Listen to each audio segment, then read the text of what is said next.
जय हिंद everyone, welcome you all to military bread official YouTube platform. अभी आपको मोस्ट इम्पॉर्टेंट इशू जो है उसके बारे में बताना था।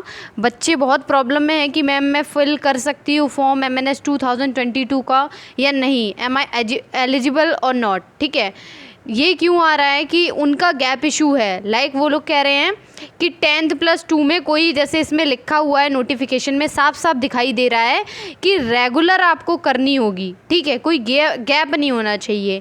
But most of the students क्या है, उन लोगों के गैप है। लाइक 11th-12th में 1 साल का गैप हो गया है, कोई फैमिली इशू था या कोई भी पर्सनल रीज़न था। ठीक है, वो गैप आपका आ चुका है। लेकिन अब आपको ये प्रॉब्लम आ रही है कि हमें MNS का फॉर्म, मैम हम एलिजिबल होंगे या नहीं होंगे।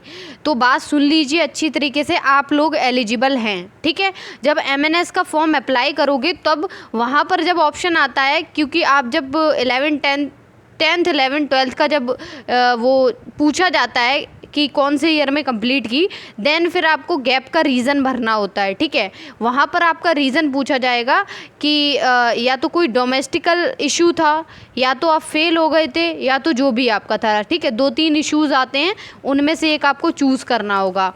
ठीक है, चूज़ करने के बाद आपका ऑटोमेटिक फिल फॉर्म हो जाएगा नॉर्मली तरीके से।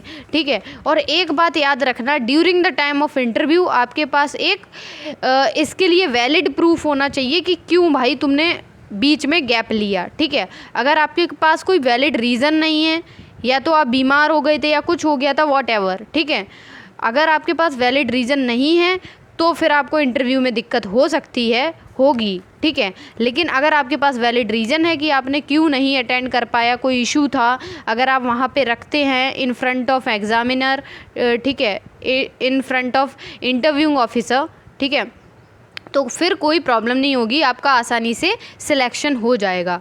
ठीक है, तो अभी आपकी प्रॉब्लम शॉर्ट आउट हो गई होगी, आई होप।